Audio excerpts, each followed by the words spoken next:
Hi guys, welcome back to our channel. My name is Laura and this is my husband Chris. We have been eating a meat-only carnivore diet for the last 6 years. I am super pumped. This is our first live stream back in the US since we spent 3 months in Spain for my job. So it's been fun to do this in the evenings again with you. I was kind of stuck doing them late at night in Spain, which was midday here. And then Chris, actually, we were talking, hasn't done a live stream with me since before his surgery, which is coming up on a year ago now. So dang, that's crazy. I know, November. Well, I guess November is a year, which it feels like July's over, which means it's basically fall, which means it's basically the holidays, which means the year's over already. So we have been running a beast mode challenge in our locals community over the last month and just really focusing on dialing things in, weight loss, all the good things. And we figured tonight we would hop on and do a live stream, chat with everybody, and see how it's going. So feel free to put some questions in the chat. I have some questions from our locals community, from people that have popped on previously. And yeah, we're really excited to hang out with you guys tonight. So let me see here and make sure we're all good to go. So Chris and I both have been in this more ultra strict mode since we got back from Spain. So why don't you share a little bit, what does that look like for you since we've been back? What's your exercise and meal routine been for you being in weight loss mode? So coming back from Spain, I'd say I needed a little bit of a reset to straighten things out and get off a little puffiness, a little weight that I may have put on while I was there, just from being loose with things and not having the same routine. So beast mode for me has been, I'm staying spot on with my eating window. So that's 1 meal a day for me because I can eat a ton. So I'm eating basically as much meat as I can eat in one sitting, which is usually about 2 pounds. And I'm trying to stick with mostly beef, no cheese, no dairy, anything like that, or very little if it just happens to be around for something, but nothing substantial in that area. And then I'm making sure I'm doing my walk every evening. I walk about 4 miles. And then I'm training Brazilian Jiu-Jitsu 3 days a week. So that's some good high intensity exercise. And then I go to the gym 3 to 4 days a week and do just some resistance training, quick workout and sauna, nothing too big. And so far, I've dropped about 15 pounds.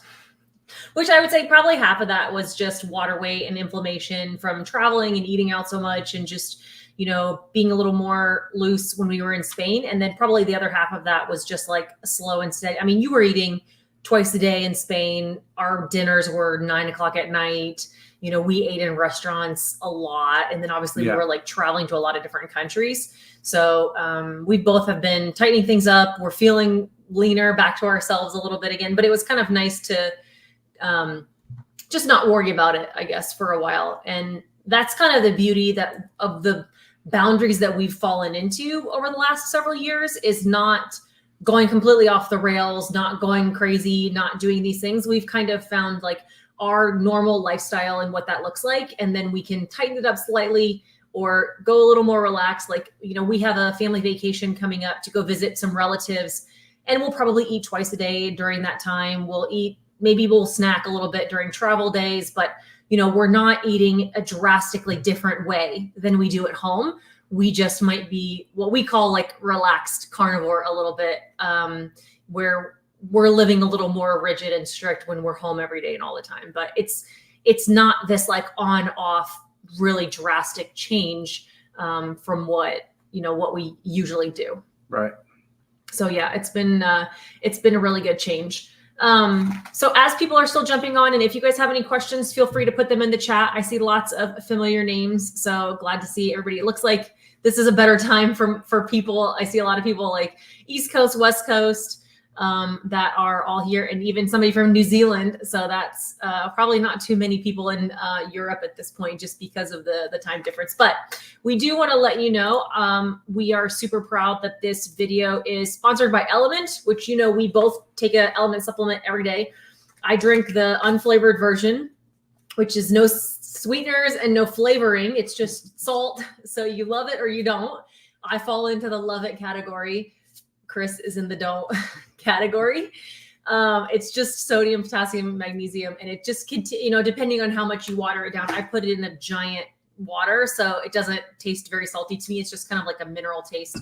And then I'm pretty much just drinking one a day unless I do a longer fast. So I've done a couple of 48-hour fasts since we've been back. And when I do that, I usually add a second packet as well. And then what are you usually drinking? I'm usually having the chocolate caramel and iced coffee in the morning. That's a favorite of mine. And then when I do my walks, it's really hot in Arizona. So I'm doing my walks in the afternoon or evening. And I get back and I'll have like a citrus mixed with water in a tumbler similar to Laura. Yeah, or two, he's been doing the sparkling water cans and having one of those when you come back from those are nice. Also. Yeah. This is a free sample pack that you can get with your purchase, whether like no matter what you're buying, you can get this sample pack and it has all their flavors in it. So you could try a flavor, get the free sample pack, and then figure out which one of these you like best. And they have 100% money back guarantee. They'll send you a new flavor. You can, whatever it is, they'll either refund you or send you a different flavor, whatever your preference is. You guys know, and we always talk about this, whoever's dealt with them before, they have the best customer service, and it just makes it really easy to deal with. And it's an pricey item, and it's something that we use because it's super convenient, and I love the packets, but we want to make sure that you get exactly something that you love. And so the risk there is low in knowing that you can make sure that you get a good flavor. So feel free to check those out, and you can go to drinkelement.com/LAURAESPATH, and they will just automatically add that sample in there for you.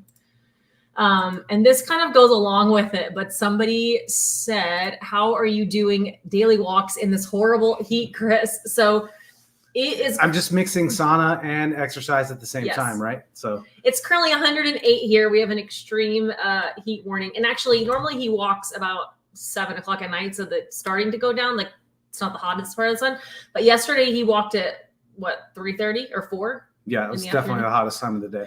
Yeah, he came back and like jumped right in the pool, which the pool's like 94 degrees, 92 degrees. So it's not super refreshing at this point, but it's at least gets you wet a little bit. So that's nice. I'm a big fan of adversity. So like sauna, being cold, except for I can't get in a cold plunge for some reason. Cold water I can't stand. But I think that, sweating like that is good for you. In small doses.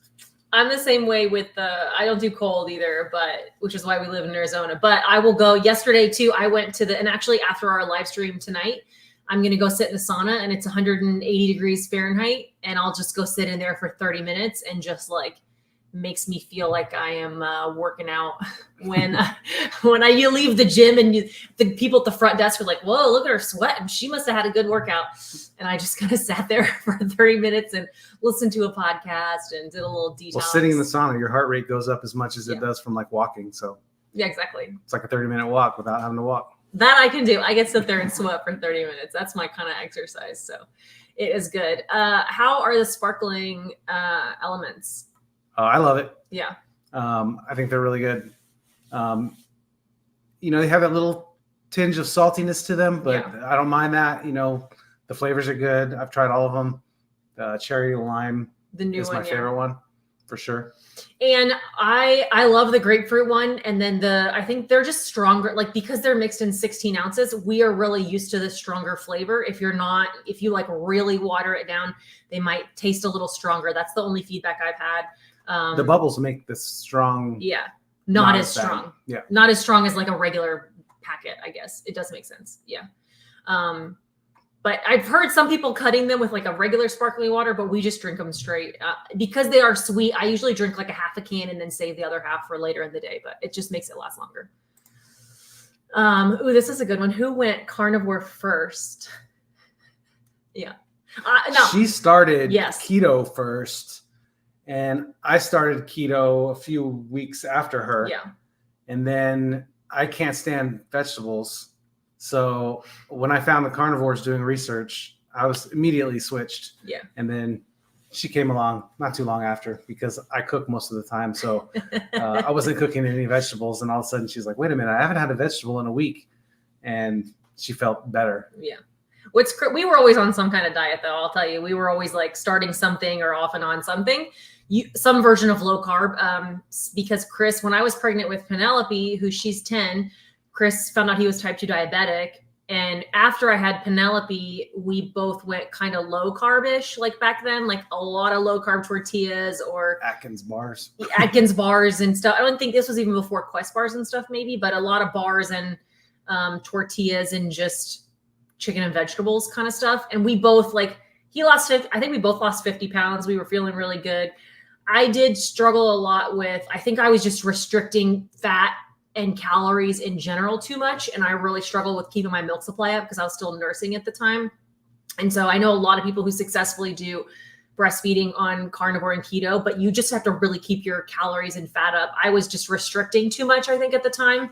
And that was really stressful. And then obviously stress doesn't really help that. But we had always done some sort of low carb off and on. We just never really could stick to it for very long. And so I think in 2018, we had started keto, which was the big deal in January.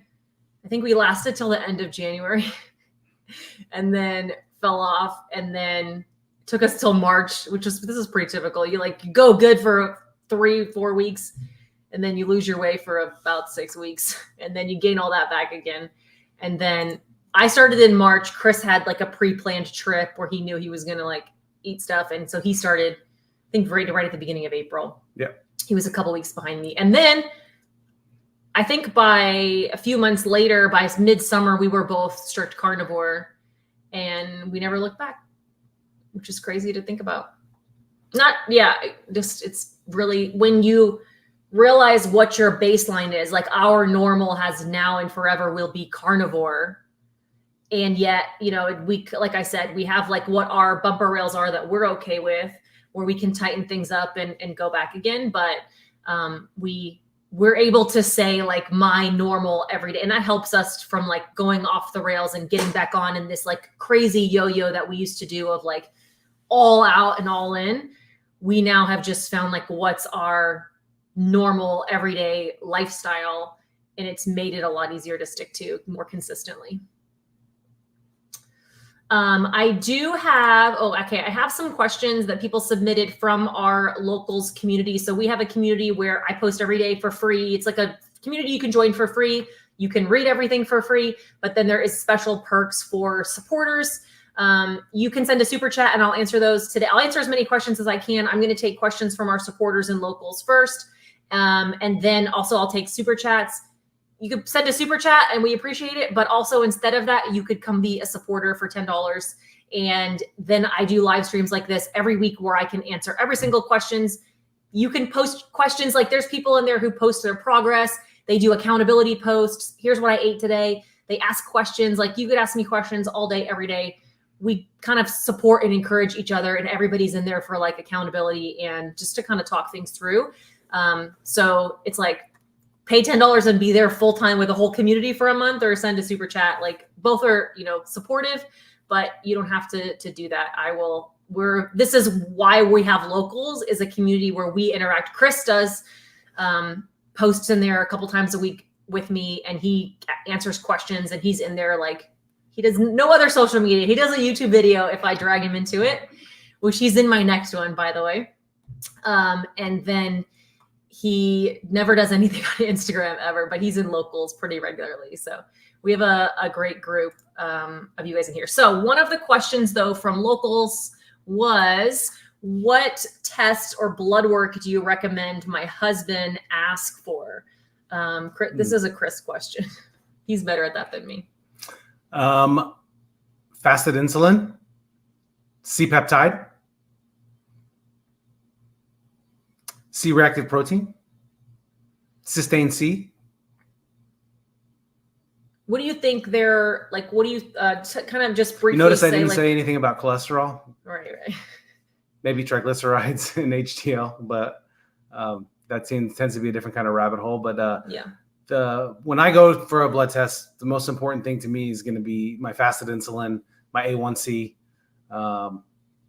Those are measuring your insulin resistance and your, he used to be diabetic. So that's important for him to check those. And the inflammation markers, which ones were the ones that are checked? CRP, C-reactive protein. C-reactive protein. And those are, C is kidneys. Yeah. Sometimes you hear the bun people are concerned about like what their bun number or their kidney numbers might be because of a high protein diet. Creatinine and bun will be elevated on our kind of diet naturally because we don't hold as much water. And if you're dehydrated, which our urine would look like it's dehydrated to a test, but it's really not dehydrated. It's just more concentrated because we're not filtering out excess water like a normal person would. So cysteine C is a kidney marker that, or GFR, will show an actual good number to reflect on the kidney rather than those other numbers, which can be thrown off. Yep. And then, so the inflammation levels was your C-reactive protein, you said, right? Right. Yeah. Okay. Rosalinda, thank you for your super chat. How is your mental health? This is an interesting one. I have read of people who have lost a large amount of weight, but still feel fat mentally. I hope that makes sense. That is interesting. Yeah. You know, I talked to my friend Ashley about this, which I did an interview with her on this channel. And she kind of jokingly said she had the opposite of body dysmorphia, where she felt like she always was skinny. And she looks at pictures of her from before and she's like, I never looked like that. I always looked like this. And she's lost 85 pounds doing carnivore. Like, she's amazing. And go check out that video I have with her if you want to hear her story. But I think I still am somewhere in the middle. Like, I look at those pictures of me at my heaviest and I just don't remember being that size, but I also don't recognize myself now. Or I just, like, when I look in the mirror, I assume that I'm going to be bigger than I am now, if that makes sense. I feel somewhere in the middle for sure. I still have this paranoia that I'm going to gain all my weight back, or like maybe not paranoia, but cautiousness. Like, I'm still very cautious of the fact. And I am not the lowest weight that I ever was, because that lowest weight that I wasn't a healthy weight for me. I had to have a little love of somebody telling me like, you're too thin.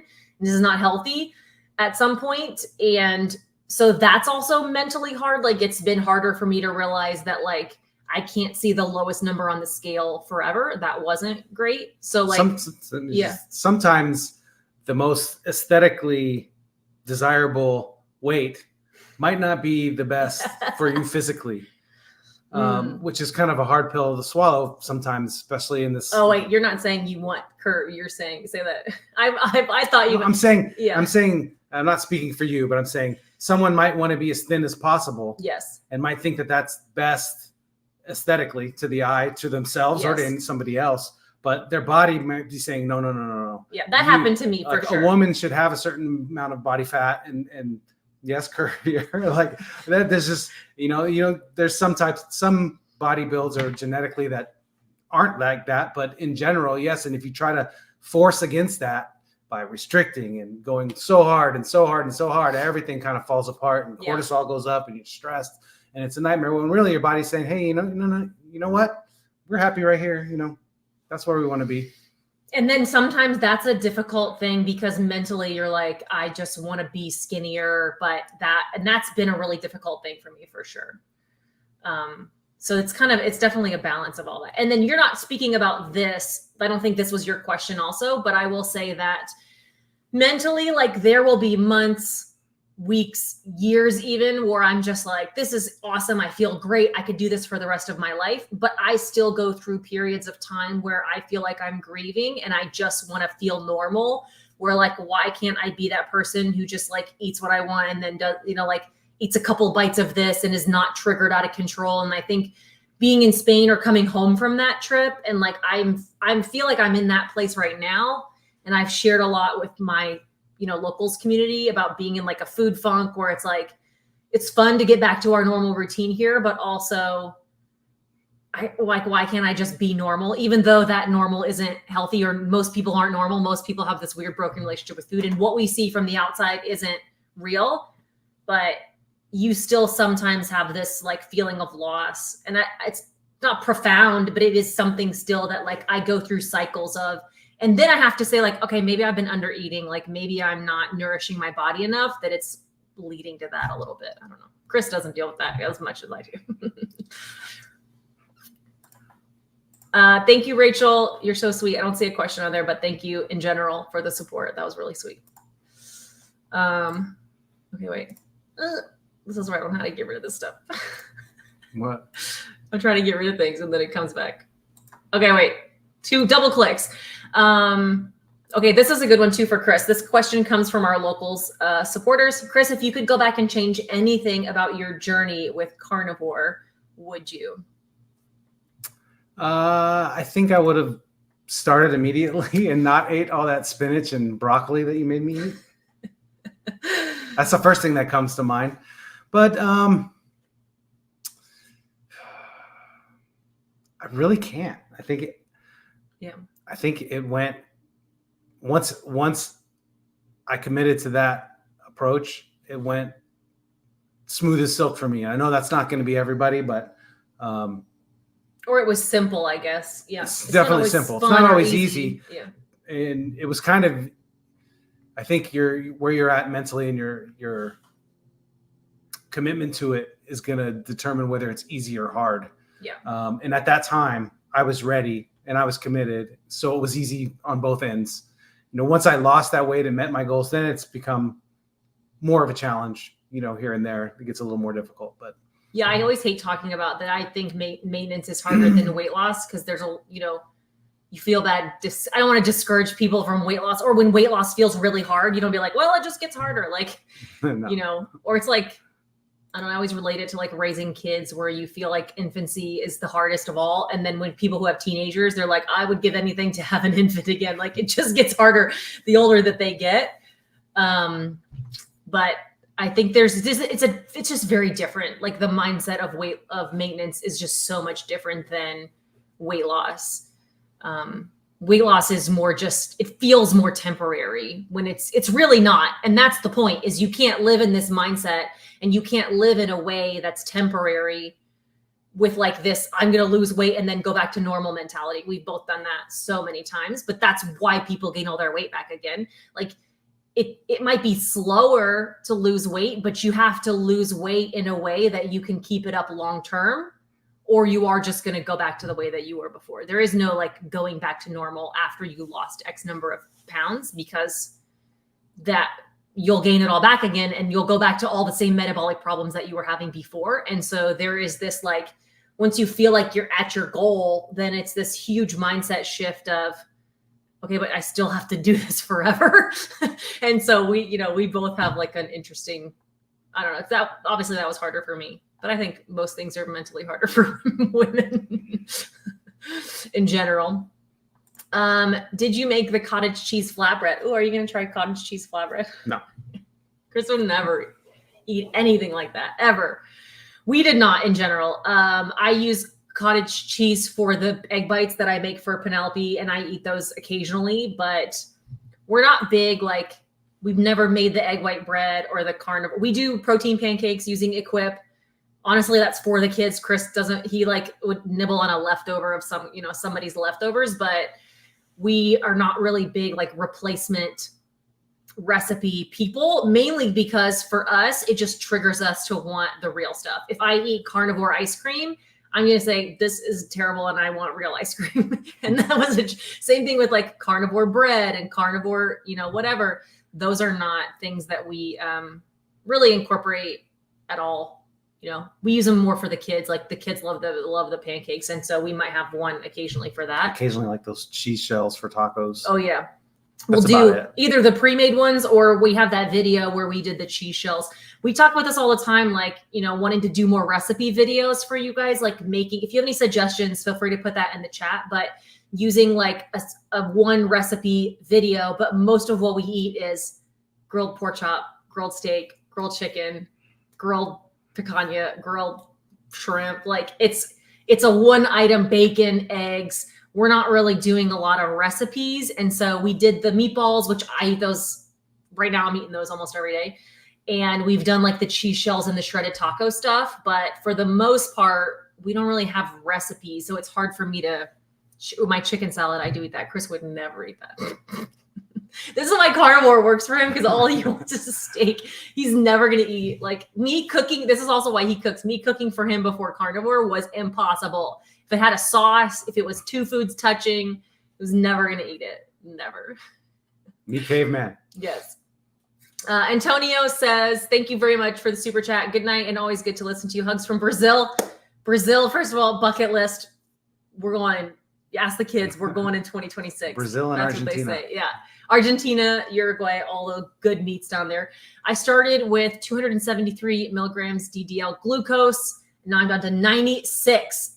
After only a month. Fantastic. Awesome job, Antonio. Congratulations. Yeah. That's huge. Huge, huge. Go to a churrascaria and celebrate. Yes, that's the perfect place. We love that. You know, that's our go-to place for all kinds of celebrations. I don't like all the carnivore bread stuff, and all the recipes are kind of complicated and time consuming. That's how we feel too. I feel you, Jeff. Yeah. With 2 F's. We feel the same way. But you know what? People sometimes love complicated. So we're trying to think of other videos. You tell me what makes sense with recipes. We're more just like eat some kind of meat every day. Keep it simple. Do you watch Guga Foods? I do. Yeah, I don't. Well, Chris does. He does a lot. She's a workaholic. She works all the time. So, but when I have free time and I'm on YouTube, I'll check out his videos. You know, I learned some stuff, you know, watching him cook steaks, you know, a lot about picanha, obviously the queen of meats. So yeah, I'm always watching Guga. He's not doing any experiments with like weird peanut butter cooked steaks or anything like that. But it's listen, watching a huge part of carnivore is you got to know how to cook meat in a way that makes this feel like a wonderful experience. So if you are enjoying what you're eating, you're going to be more likely to stick to it, which is why I think a huge reason why we are able to do this. So I would, encourage you to watch some YouTube videos in general and like learn. If you only have an air fryer or you only have the oven you could still learn how to cook meat really awesome on a skillet and the oven. Use a reverse sear method and just kind of watch some videos about that kind of stuff.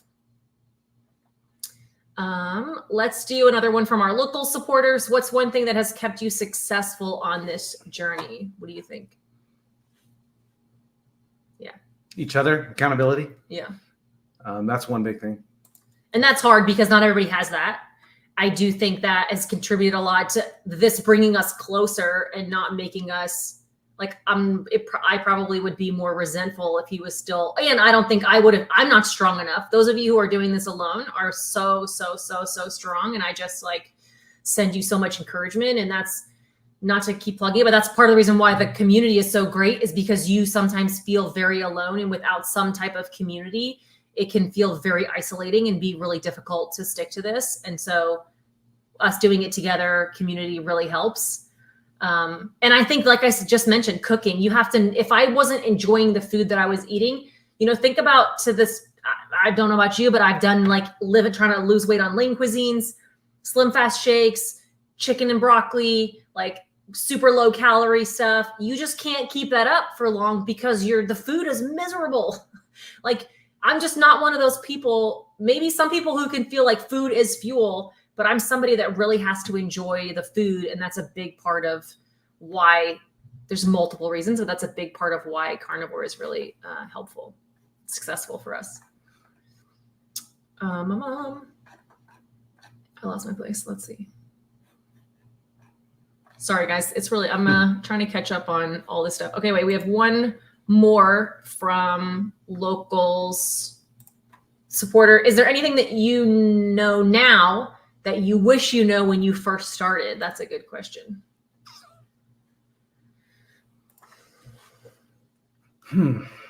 I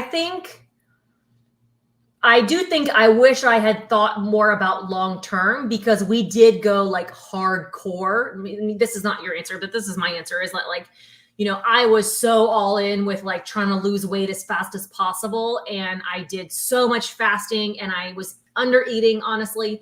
And I just kind of went so hardcore. And then after a certain period of time, I just started like exercising so much and got myself, just like I talked about earlier, like too thin, and it was too much. So then I didn't know how to stop being so extreme and still maintain. And then at the same time, 2020 happened and I regained a lot of weight. If you look at my videos, there's like 6 months where I didn't make any videos, and you watch the last one to the next one, and it's like, I gained a lot of weight in there. But part of it was because I didn't know how to not be in this extreme weight loss mode. And I didn't know how to just like make this more of a lifestyle. So I wish I would have taken it slower in the beginning, because I think I would have been able to figure out consistency quicker. Or I wish I would have just like, I mean, how do you tell yourself to have patience from the beginning? But I wish I would have done that a little more, because I think I would have figured out the stability and consistency quicker, if that makes sense. What about you? I'm drawing a blank on this one, honestly. He knows everything. I don't. It's such a long time ago. I don't know what I didn't know then. Yeah. I don't know everything now either, but I have a good idea, I guess, on most things. But. Yeah. He's definitely the researcher of the two. I mean, he was like diving into all the podcasts, Ben Bickman, Dave Feldman, Dr. Barry, Dr. Baker, like, he was really digging into all of the science, and Dr. Fung, like, pretty early on. And I think that was a huge part of why you were just like learning and adapting really quickly. LaFon, thank you so much for the super chat. A question for everyone. Have you started keto, carnivore, felt all the positive things, and then turned away from it? I can't seem to find my way back on plan, and I need to. I mean, that's part of the addiction, unfortunately. Like, that's part of it's like, it's hard to do what you know. Sorry, go ahead. I just was going to say that sometimes you get to a place where you feel like everything's good and you're like, oh, I can do this for a little bit. I'll be okay. Cocky. And I just go right back on plan. It's no big deal. And then 3 months later and 20 pounds later, and you feel miserable, and it can be tough. So you got to kind of know, like Laura was talking about, our bumper rails. Like, we got to know, like, maybe we have some cheese or eat, wings from a restaurant or something, but we can't go have cake and ice cream. It's just kind of like, you got to know what your triggers are, and you got to really know your reason, your why, and come back to that and let that motivate you. That's I actually talked to a friend about this the other day, where she's been doing this almost 2 years. And she's like, I don't know what's wrong with me.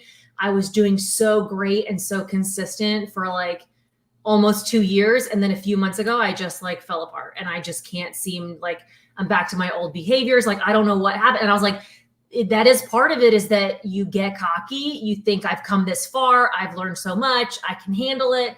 And you just can't. And so this, like, how do I get back on plan? We really, really focus on one day at a time and one non-negotiable thing. Like, you can't try to go all the way back to what you were doing, like, all at once.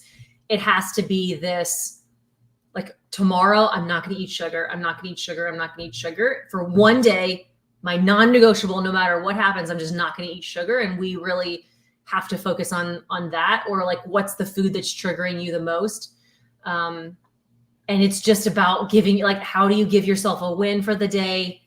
How do you build on that? And then try to just really, really get back to the basics in order to put like a few good days together. And then once you're a week in and you start feeling better again, then obviously it does get a lot easier after that. But it's also hard. There's a shame element, and it's also hard to feel like you've come so far and then now you're like starting over again, depending on, how long you were off and how much you gained, but you're not starting over again. You know so much more now. You know what to do. You have the wisdom, you have the tools in place, but obviously it takes that time to keep doing it.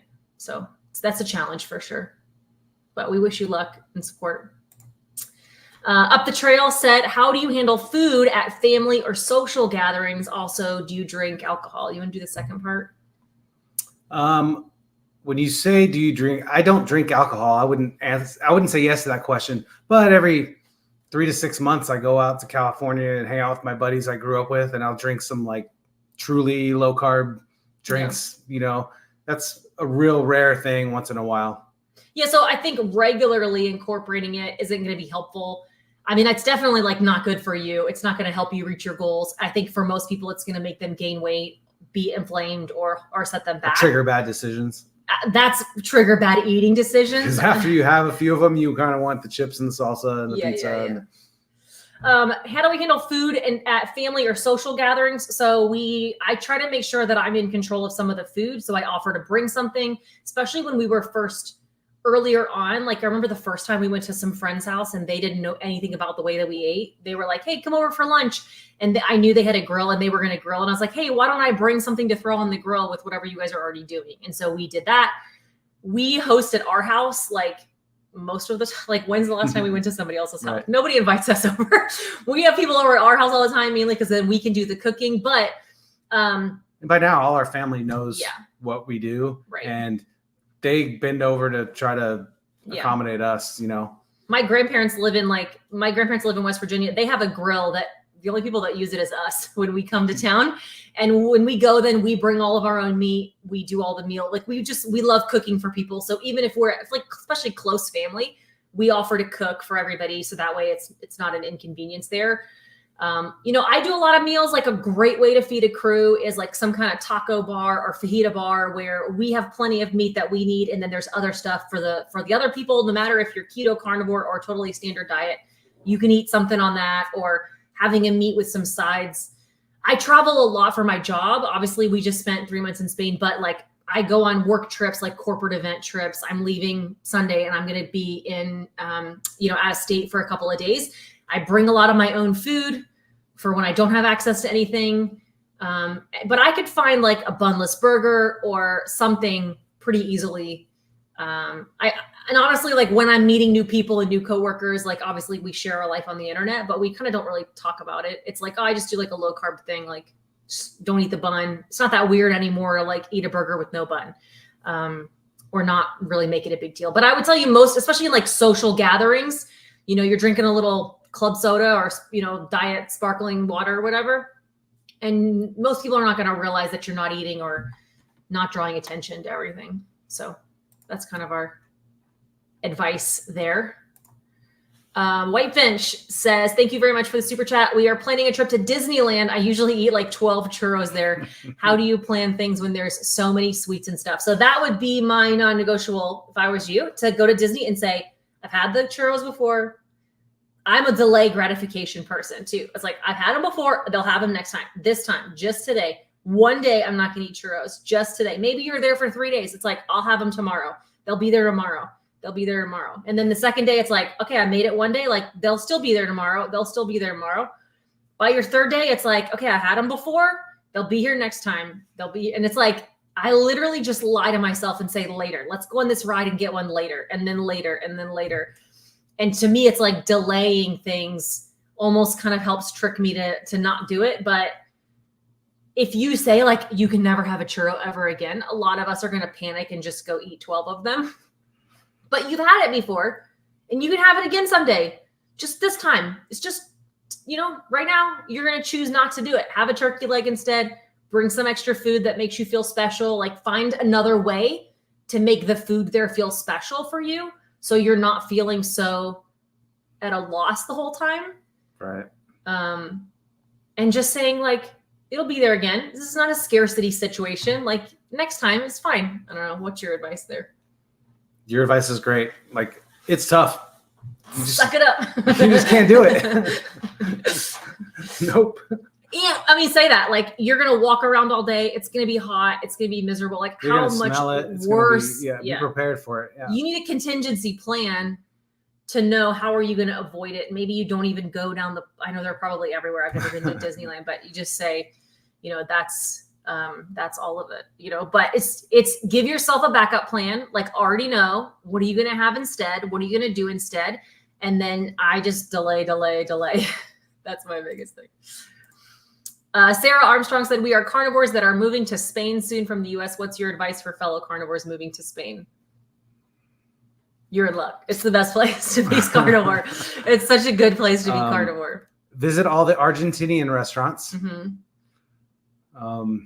There's a lot. There's so many. Obviously, like, go to some good jamonerias and all that kind of stuff. But it's so everywhere you go, there's steak. There's just so good to get amazing quality steak in a restaurant, especially all the like Chris said, all the Argentinian restaurants and Uruguayan restaurants. Get a reservation for Chaura, which is our favorite. That was our favorite restaurant when we were there. Cool. Okay, sorry. Catching up. Now I'm running out of questions. Go back up. What do you want? Oh, just a lot. Like, I missed the up. Yeah, sorry guys. I'm just popping around. I'll see what I can find. You tell me if you see one you want me to pop on to. Ooh, this is an interesting one. Do you think snacks can be the enemy in a carnivore diet? For example, recipes with 5 to 10 grams of carbs. Big time enemy. Yeah.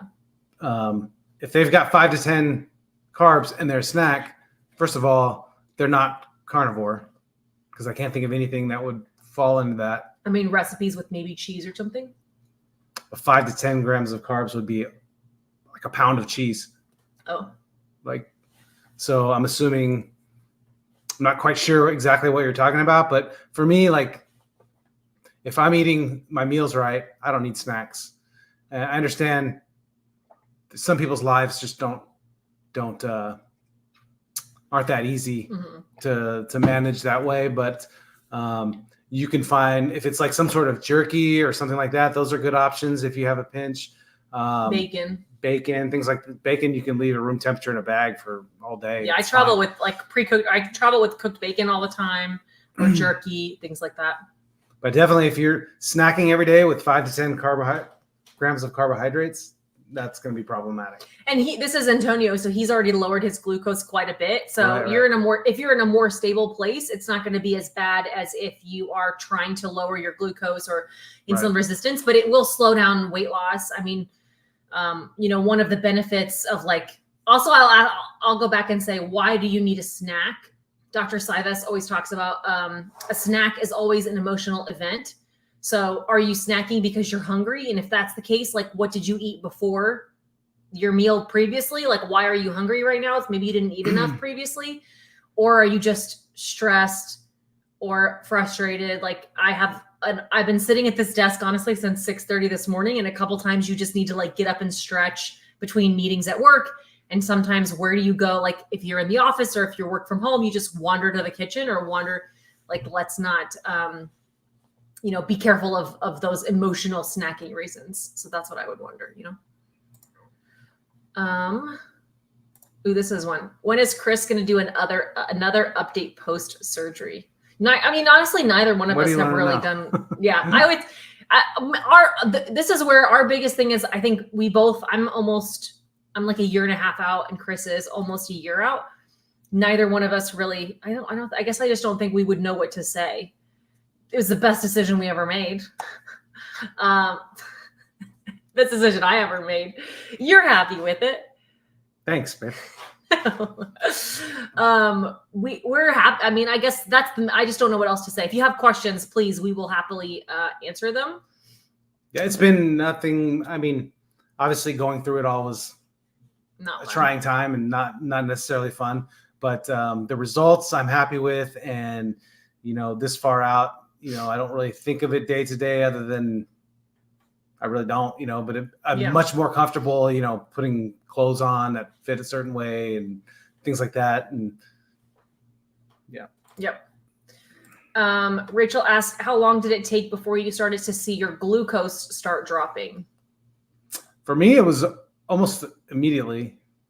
I was testing my blood sugar every morning, and pretty much as soon as I stopped eating carbohydrates, when I was eating bad before I started, let me say this caveat. I didn't check my blood sugar often because I knew what it was going to say. And I was in that denial.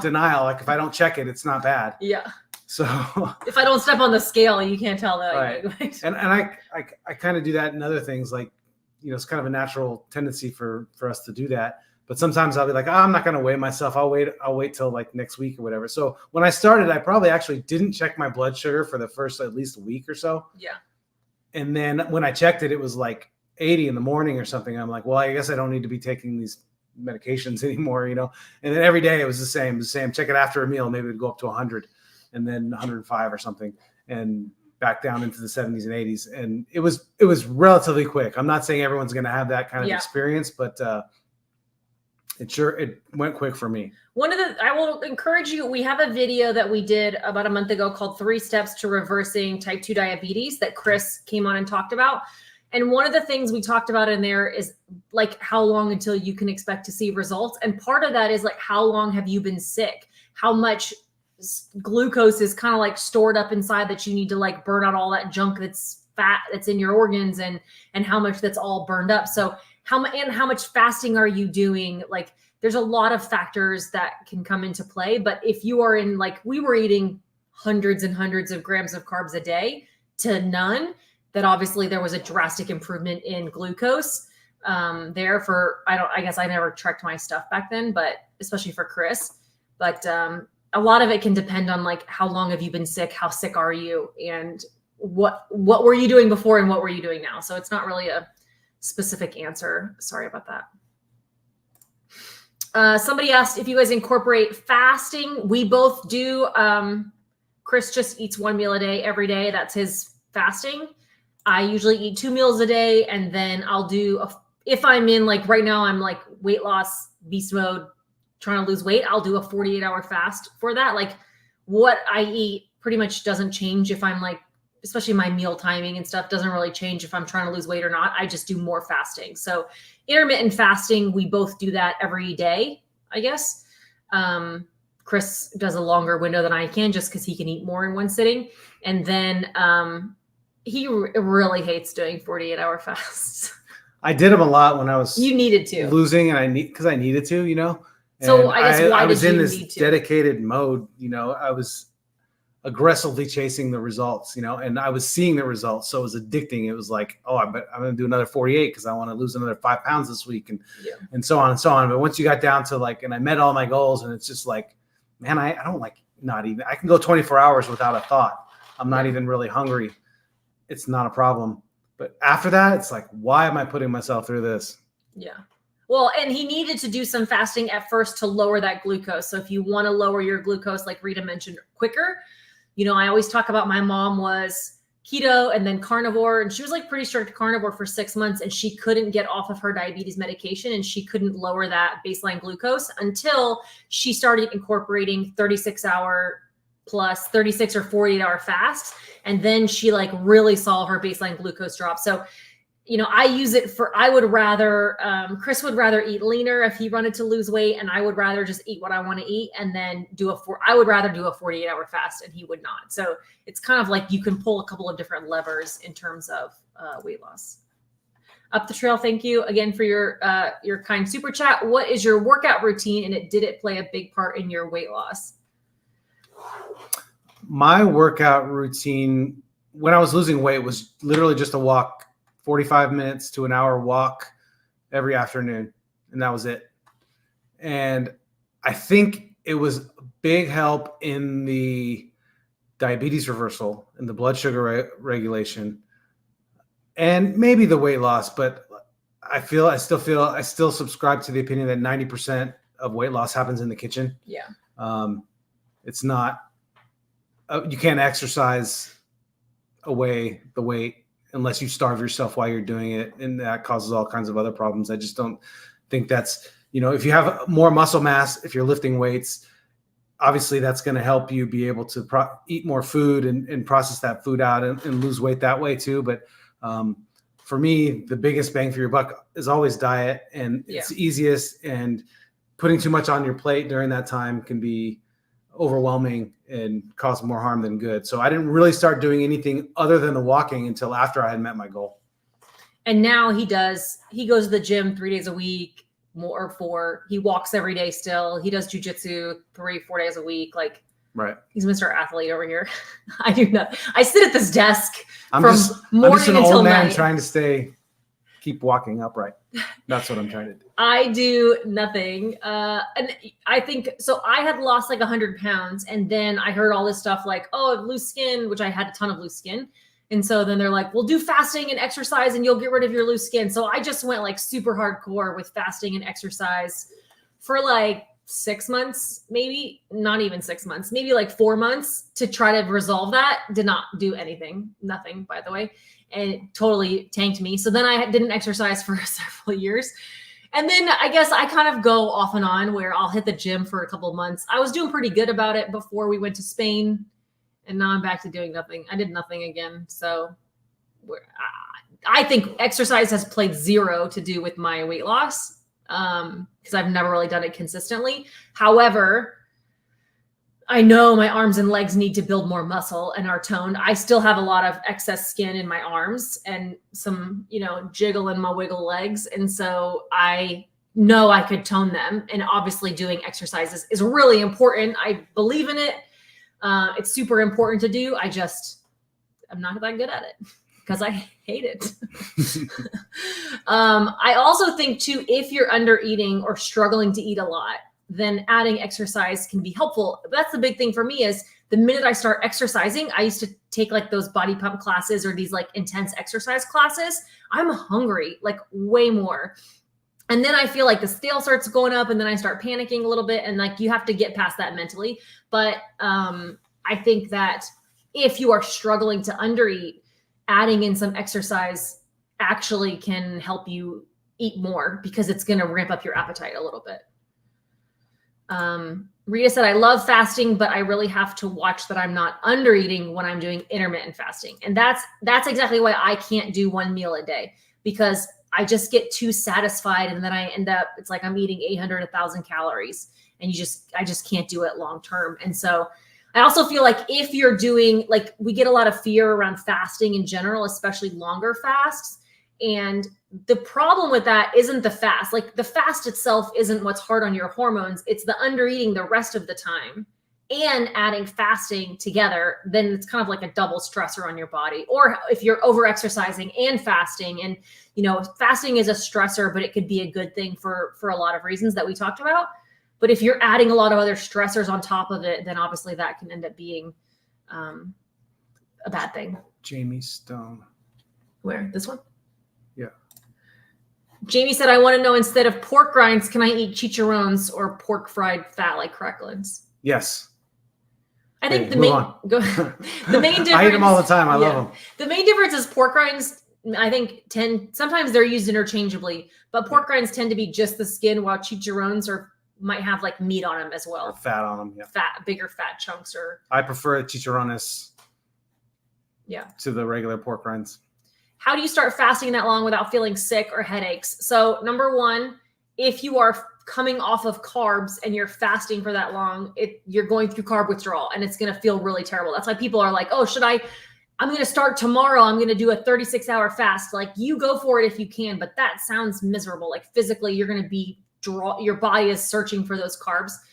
If you have been like carnivore or keto for a long period of time and you're still feeling that way, it's likely some type of electrolyte imbalance, which is where something like Element can come into play. You just might need more salt. What do you think?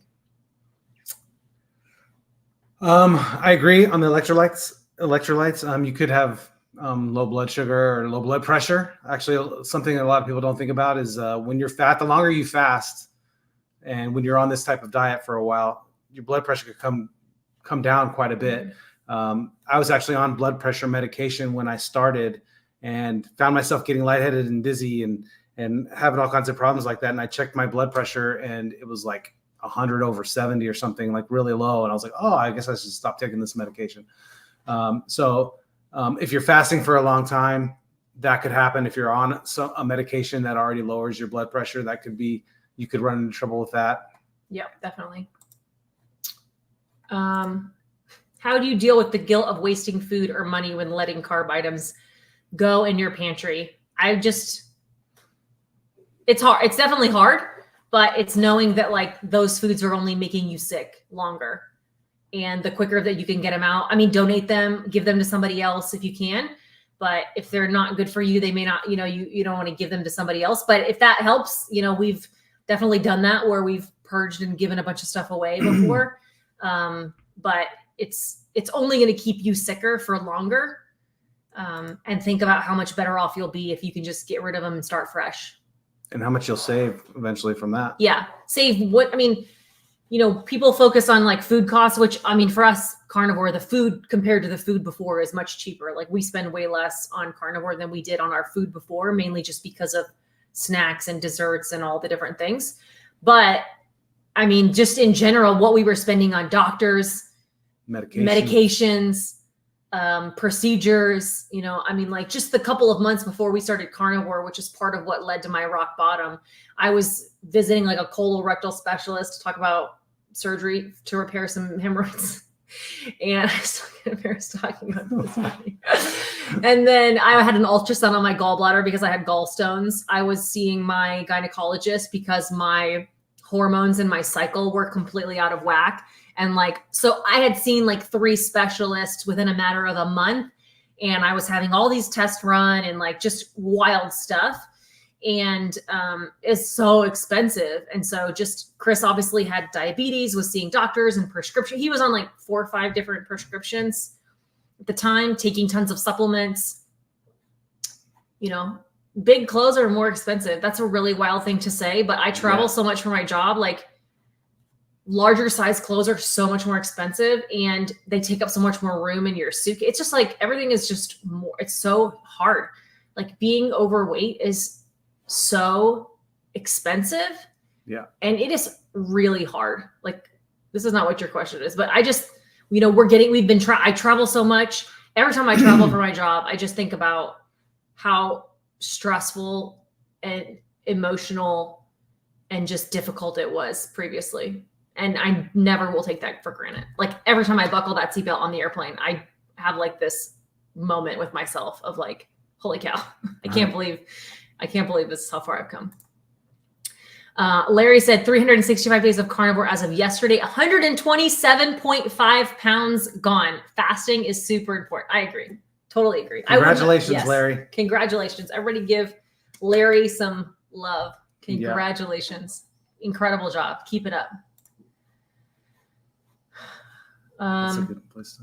Yeah, I think we have, I have just a couple of minutes left. Anything else, final thoughts that you want to leave people with? We can do like a little sugar-free beef jerky somebody asked about. Oh, wait.